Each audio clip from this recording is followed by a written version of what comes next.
Hey everyone, Dr. Shahid here, and in this video, we'll be discussing the clinical examination process and how treatment planning is structured to ensure optimal patient care. Now, a successful treatment plan always starts with an accurate diagnosis, and that begins with a thorough clinical examination. We'll focus on caries detection here, which often begins with a visual examination. We typically look for deep or dark staining in fissures, enamel translucency changes that show up as dark shadowing, and white spot lesions. These signs often indicate underlying demineralization and the presence of early or active carious lesions. Now, visual examination is valuable, guys, but sometimes we need to also feel for the decay. This is where tactile examination comes into play, making use of the trusty Explorer. A soft or sticky surface typically indicates decay, while a catching sensation in fissures could suggest demineralization. Now, on the topic of demineralization, let's switch gears and talk about enamel hypocalcification, which can a lot of times be confused for demineralization. Unlike demineralization, enamel hypocalcification is actually a developmental defect where the enamel doesn't fully mineralize during formation, and because of that, the enamel will have the same chalky white appearance as seen in white spot lesions.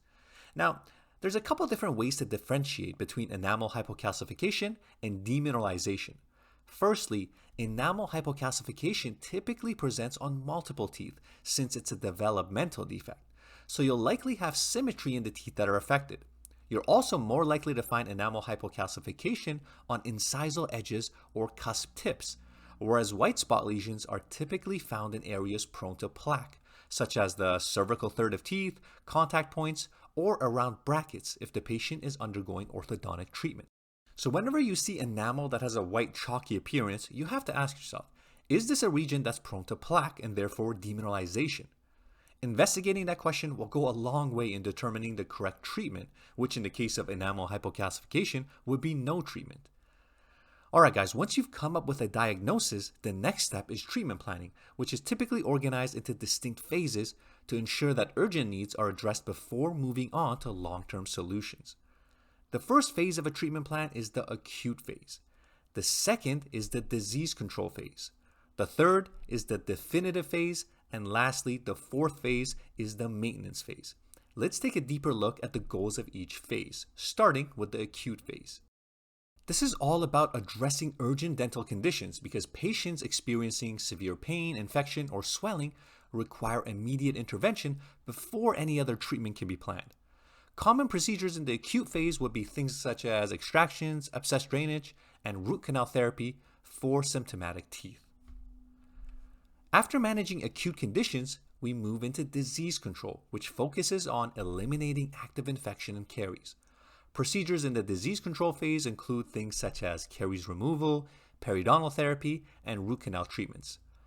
Once disease is controlled and the patient has demonstrated good oral hygiene, we move into the definitive phase, where the goal is to restore function and aesthetics with more advanced fixed or removable prosthodontics. So procedures here include crowns, fixed partial dentures, removable partial dentures, or implants. And finally, we have the maintenance phase, which simply put aims to maintain all the work we've done in the previous phases for as long as possible. And to do that, we need regular follow-ups and cleanings to prevent disease reoccurrence, and appliances to protect any fixed prosthodontic work we may have completed. Alright guys, it's time for the best part. Let's reinforce everything we just learned with some practice problems. Question number 1. A direct restoration is placed following caries excavation. This procedure falls under which treatment phase? Pause the video if you need some time, but the answer is disease control phase. Pretty self-explanatory. And you may think this is a super easy question, and to be honest, I agree, but sometimes you'll encounter questions such as this on the exam, and it's my job to prepare you for all the various topics you're tested on. Okay, question number 2. Each of the following can be observed clinically to suggest caries except one. Which one is the exception? Again guys, pause the video for as long as you need, but the answer is deep fissures. This one may have tricked some of you guys, but the key here is that deep fissures in the absence of any discoloration isn't indicative of caries. In fact, some patients have deep fissures that appear very clean. Now on the other hand, all the other option choices here could suggest caries. For example, if a patient has dark staining in some fissures, we don't automatically assume it's caries, it could just be staining, but it can certainly suggest caries, and that's what the question is asking about. Alright, last question. We have a 29-year-old female with the following chief complaint. I don't like the appearance of my front teeth. Background on her patient history reveals hypertension, early onset Parkinson's disease, and multiple sugary drinks per day. Medications include atorvastatin, amantadine, and levodopa. She's also allergic to penicillin. Current findings indicate white spots on the gingival aspects of maxillary anterior teeth, and we have a clinical photograph to go along with the information. So the question is, what is the most likely cause of the white spots observed on the maxillary incisors? Pause the video, take all the time you need on this one, guys. But the answer is D, demineralization. Remember guys, whenever you come across white spot lesions, you have to first ask yourself if they are in areas that are prone to plaque accumulation. And the free gingival margin is certainly an area that attracts plaque. And given the fact that this patient has multiple sugary drinks per day, we can be fairly confident that these white areas along the gum line are demineralized areas of enamel.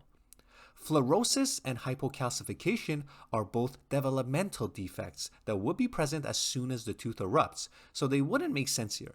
And hypercalcification is just meant to be a distractor. Alright guys, and with that in mind, we are done. As always, here's a quick summary of the high yield points we went over in this video. Thanks for watching, and see you next time.